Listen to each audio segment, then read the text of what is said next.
आपको पता है इतिहास कब बनता है या कब दोहराता है? जब किसी पागल का ईगो हर्ट होता है, उसका इंसल्ट होता है। नॉर्मल लोग तो दूसरे को नीचा दिखाकर अपना ईगो सेटिस्फाई कर लेते हैं, पर ये सरफिरे पागल लोग अपनी कामयाबी से सामने वाले का ईगो तोड़ते हैं। इंसल्ट एक ऐसी चीज है जो कभी ना कभी हर किसी की होती है, पर लाखों में एक आधी ऐसी शख्सियत निकलती है जो इंसल्ट का बदला अपनी कामयाबी से लेता है।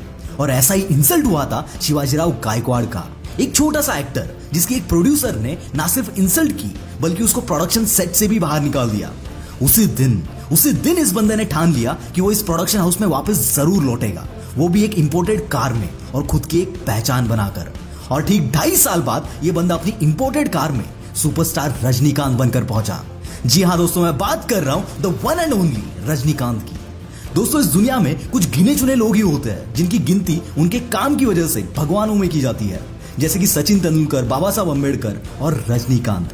साउथ में इस बंदे की क्रेज इतनी है कि पूछो मत। और हद तो तब हो जाती है जब कॉर्पोरेट कंपनीज इनके मूवी रिलीज दिन को हॉलीडे डिक्लेयर करते हैं। पर दोस्तों, ये सब रातों रात नहीं हुआ, इसके पीछे कई सालों की मेहनत है। ये ना ही कोई बड़े एक्टर के बेटे थे, ना ही इनके पापा पॉलिटिशियन थे। इनका जन्म तो एक पुलिस कांस्टेबल के घर पे हुआ था। इन्होंने अपने करियर की शुरुआत कॉर्पोरेट जॉब से की, पर इस जर्नी में उन्होंने कई सारे काम किए, जैसे कि कभी कूली बने तो कभी बस कंडक्टर।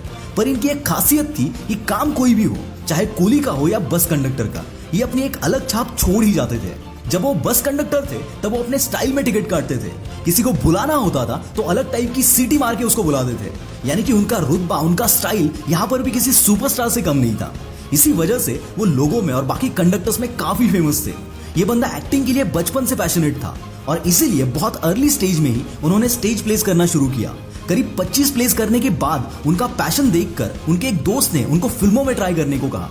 रजनीकांत ने सोचा कि यार अभी तो मुझे बहुत कुछ सीखने की जरूरत है, और इसीलिए वो सब चीजें सीखने के लिए उन्होंने मद्रास के एक कोचिंग इंस्टीट्यूट को ज्वाइन किया। इसके बाद कड़ी मेहनत और काफी स्ट्रगल के बाद उनको पहला ब्रेक मिला फिल्म अपूर्वा रागनगल से। दोस्तों, आपके दिमाग में एक सवाल आया होगा कि यार इस बंदे का नाम तो शिवाजी गायकवाड़ है, तो इनका नाम रजनीकांत कैसे पड़ा? एक्चुअली इसके पीछे भी एक कहानी है। इनके पहले फिल्म के टाइम पर शिवाजी गणेशन नाम के एक फेमस एक्टर थे, और रजनीकांत का भी नाम शिवाजी होने की वजह से वो कोलाइड हो रहा था। इसलिए उनके फिल्म के डायरेक्टर के भालचंद्र जी ने खुद की एक सुपरहिट मूवी मेजर चंद्रकांत से उसके लीड कैरेक्टर का नाम उठाकर शिवाजीराव गायकवाड़ को दिया। And we all know that name is Rajinikanth. पर साला ये फिल्म आते ही कंट्रोवर्सी में घिर गई, पर फिर भी इसने 3 नेशनल अवार्ड जीते और अपनी एक अलग स्टाइल की वजह से रजनीकांत को भी काफी वाहवाह मिली। इसके बाद तो इनका सक्सेस हमेशा सर चढ़कर बोला। दोस्तों, कहते हैं जब कामयाबी मिलती है तो ईगो थोड़ा बढ़ जाता है, पर रजनीकांत एक्सेप्शन है और ऐसे उनके कई किस्से फेमस है।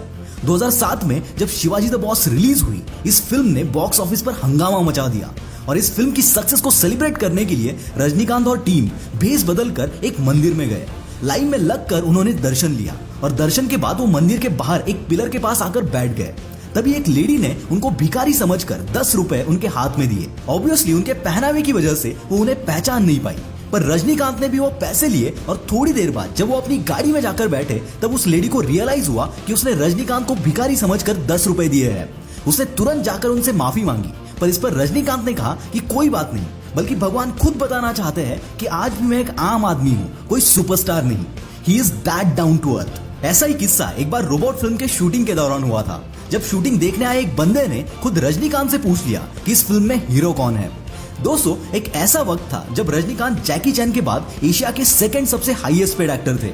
इनकी खासियत ये थी कि अगर इनकी कोई फिल्म फ्लॉप हो जाए और प्रोड्यूसर को लॉस झेलना पड़े तो ये अपनी सारी फीस वापस लौटा देते थे। ये बंदा सिर्फ फिल्मों में ही हीरो नहीं है, बल्कि रियल लाइफ में भी हीरो है। इसका एक किस्सा ऐसा है कि रजनीकांत ने इलेक्शन में एक पॉलिटिकल पार्टी को सपोर्ट किया। तब अपोजिशन पार्टी की जो नेता थी वो भी एक एक्टर थी। उन्होंने प्रचार के दौरान रजनीकांत के बारे में काफी बुराई की। अब भला रजनीकांत को कौन हरा सकता है? उनकी पार्टी तो इलेक्शन जीत गई, पर इसके बाद अपोजिशन पार्टी के उस एक्टर को कहीं पर भी काम मिलना बंद हो गया, क्योंकि यार जाहिर सी बात है कि रजनीकांत को लोग भगवान मानते हैं, और ये मोहतरमा बुराई करेगी तो कौन सुनेगा। पर इन सब के बावजूद रजनीकांत ने खुद उनके अगले फिल्म में उसको मौका देकर ये साबित कर दिया कि वो किसी भगवान से कम नहीं। दोस्तों, जिंदगी ईसीजी मशीन के जैसी है, कभी ऊपर तो कभी नीचे। रजनीकांत ने जब खुद का प्रोडक्शन हाउस खोला तब शुरुआती कई फिल्में सुपर फ्लॉप गई, इसीलिए उन्होंने फिल्म इंडस्ट्री से रिटायर होकर पॉलिटिक्स ज्वाइन करने का सोचा। पर अपने करीबी लोगों की सलाह मानकर ये वापस एक नए जोश से फिल्मों में आ गए और एज यूजुअल छा गए। दोस्तों याद रखना, तकलीफें हर किसी के लाइफ में आती है, नीचा हर किसी को दिखाया जाता है, पर आखिर तक वही टिकता है जो बुरे वक्त को अपनी जिद बनाकर हर मुश्किल से भिड़ता है। क्योंकि दुनिया झुकती है, बस बंदा झुकाने वाला चाहिए।